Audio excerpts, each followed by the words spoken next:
Hello and welcome to, or welcome back to my channel. I'm Titleless Musings and this is my 2025 journaling gift guide. In this series, I will be sharing the journals, pens, and markers that I use as a daily journaler. In each category, I will offer up at least one budget pick and one top pick in order to help you figure out what journal tools will best suit your journaling purpose. Please bear in mind that I am not sponsored by any brand mentioned in this video. All opinions are my own, and pricing and availability of these items is correct as of time of filming. Without further ado, let's start getting into the gift guide.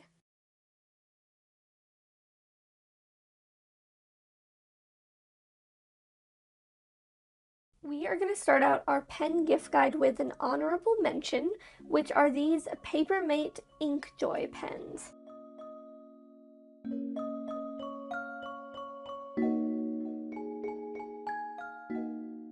So I wanted to start out with these Papermate Inkjoys as an honorable mention because these I think get heralded as phenomenal pens in the journaling community, but there's actually a lot that I don't like about them. So let's take a quick look at the pros and the cons of the Papermate Inkjoys.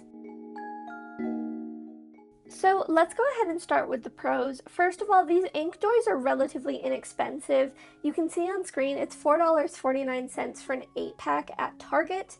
These are available at most stores that sell office supplies, so they're easy to source and you can usually find them on sale. And the ink is quick dry. The only time that I've ever noticed smudging is if I've been writing really quickly.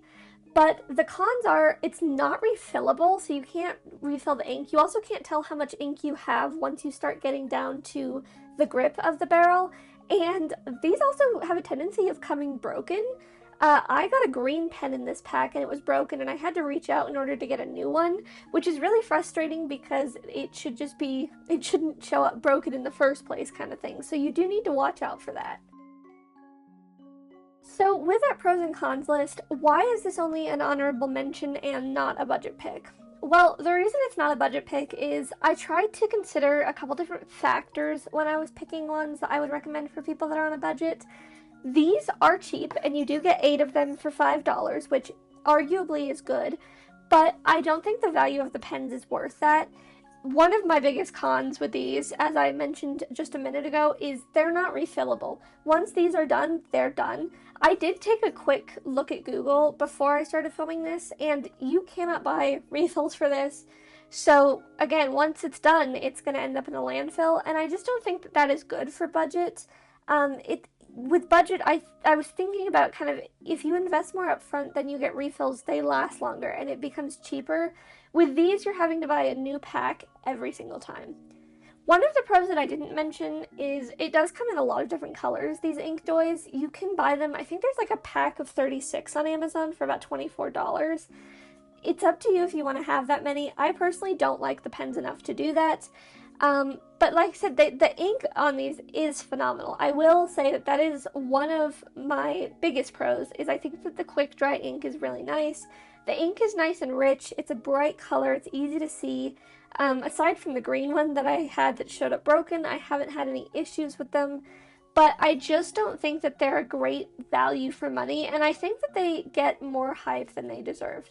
There's other pens that I use that I think are absolutely worth the investment, and I would just recommend them over these, which is why I have decided to keep these just as an honorable mention.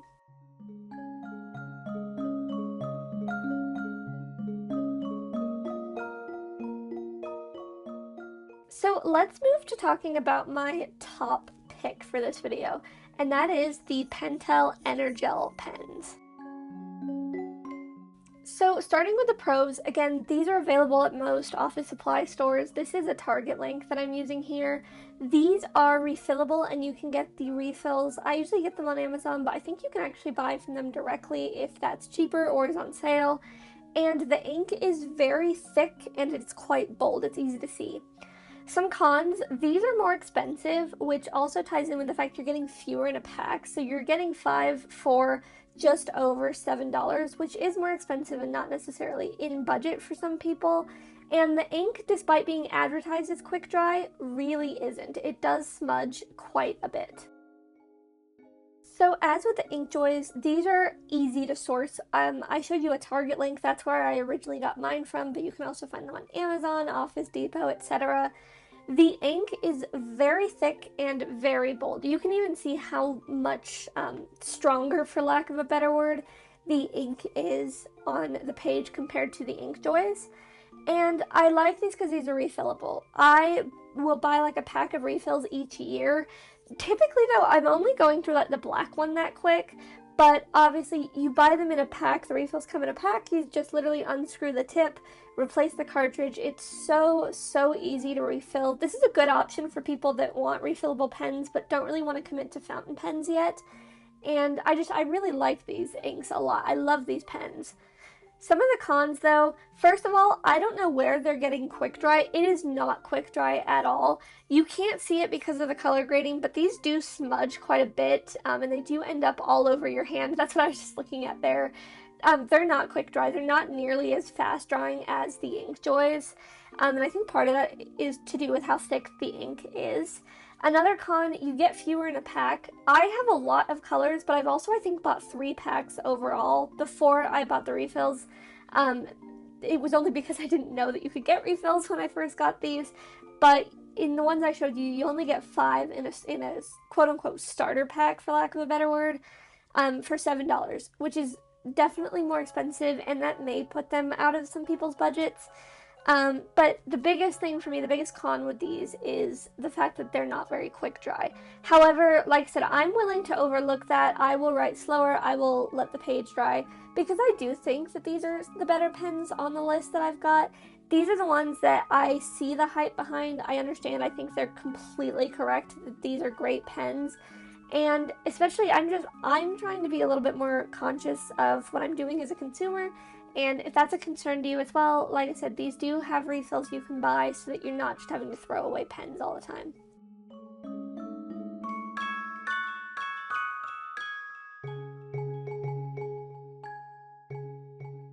So going with my budget pick, I chose the iBayam Fineliners. Now, these are only available on Amazon as far as I'm aware. There are a lot of different brands that will do fine liners on Amazon, but these are the ones that I have consistently bought before. I think that these are the best budget pens if you are trying to journal, but money is a concern, or you just don't want to be spending that much. These, I think, are going to be your way to go. So going into the pros, first of all, these are the most inexpensive on the list. As you can see, you get 18 for $8 if you have Prime. It's a little more if you don't. But you get lots of pens for the price. The ink is very good. It's very long lasting. It dries quickly, and you don't see much ghosting in most journals, I would say. Even spiral bound notebooks are pretty good. The cons, these aren't refillable. Once they're done, you do have to throw them away. The tips can also smash. They're very delicate fine liner tips, and they break easily because of that. And another con is you can only buy these at Amazon. I try not to shop at Amazon as much as possible, but unfortunately that is where these are able to be sold. So part of the reason why these made my budget list was because I could come up with a lot of pros for not very expensive prices. These, like I said, are relatively inexpensive. They're always on sale, and I don't know if they still do it. I haven't bought these in a couple of years, but you used to get like coupons every time you ordered, so that if you did need to replace them, you could do so with a sales code so you weren't spending so much. You get a lot of pens for the price. I don't know if they still do it. I haven't bought these in forever. They used to do 100 pack. That was the most economical way to do it. I think it's 100 for $20. And these last a very long time. These don't run out of ink very quickly. Once they start to fade, though, they will run out quick, but it takes a while to get to that point. So these are good if you're looking for ones you're not having to replace too often. These are really the only ones on my list that I would consider true quick dry. I know that part of that is also because it's using less ink because it's a fine liner pen as opposed to a gel pen, but regardless, these they dry so quick. I have used these in all types of journals, whether they've been expensive journals, cheap journals, it doesn't matter. I haven't had issues with ghosting, and I haven't had issues with bleed through. Now, as with all the pens on this list, even the budget pens have cons. First of all, the biggest con is that these are only sold on Amazon. You can buy in like craft stores kind of cheap no-name brand Fineliners, but I haven't found them to be very good. These are brilliant. I have to admit they are really, really good for the price. So if you have to order something, I think that these would be a good one, but obviously if you don't want to order from Amazon, I do not blame you at all. Um, you might be wanting to try other fine liners, but these are just the ones that I've used, so I can recommend them. Another con, the tips are very, very delicate with these. I think, again, this is the case with most fine liners, but these almost, the tip is almost, it looks fuzzy kind of when you see it in person, so you kind of assume that it's like a soft pen. It's not. These are very, very fragile. I put the lid on wrong on, I think, my black ink one, and now the tip is like bent, so you have to write a certain way.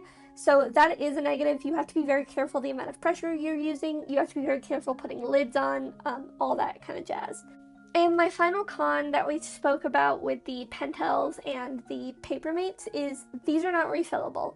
So unfortunately, once these do run out, they have to be thrown away, and that really sucks. There is no way to refill these. The pen doesn't come apart, so if you're also maybe a younger journaler or you're journaling and you've got kids, it's a pro that these don't have a lot of parts, but that means that they're not refillable either. So you kind of have to weigh up your options, but I would still consider these a very, very good budget pick if you're looking for pens to get a journaler this season.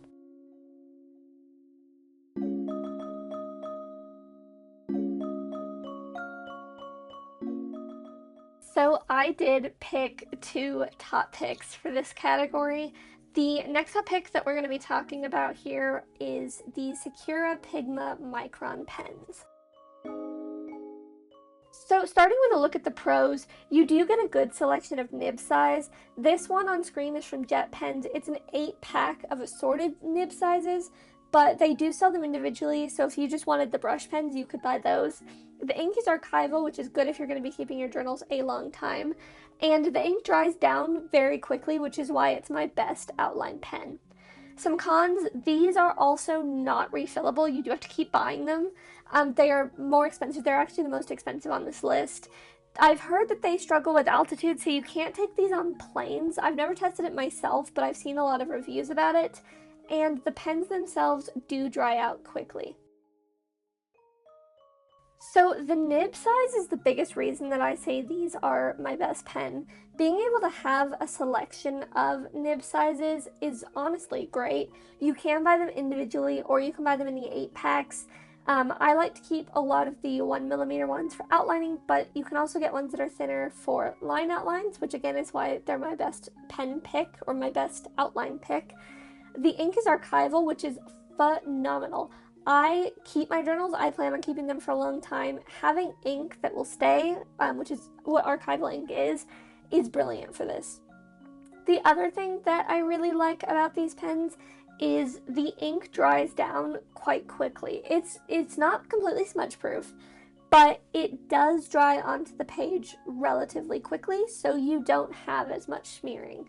They do suffer a little bit with ghosting though, so definitely swatch these before you use them. A big con about these pens is they are not refillable. Once they're done, they're done. You do have to buy more.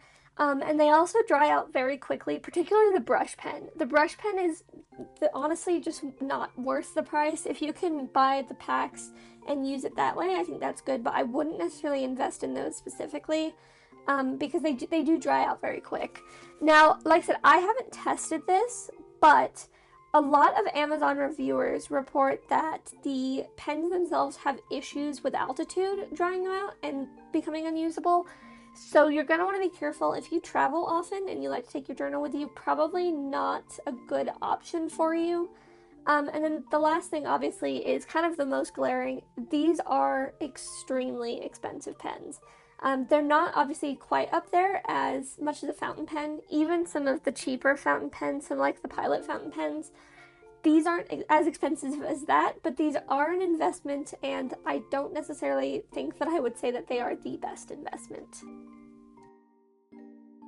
that now brings us to the end of the second gift guide. In the third episode, we will be going over markers to use alongside your new journal and pens. If you did enjoy this episode of the gift guide, please do remember to like and subscribe, as it really does help the channel. I hope that you guys are finding this helpful. I'm having a great time making and editing these. Thank you so much for watching, and I will see you next time.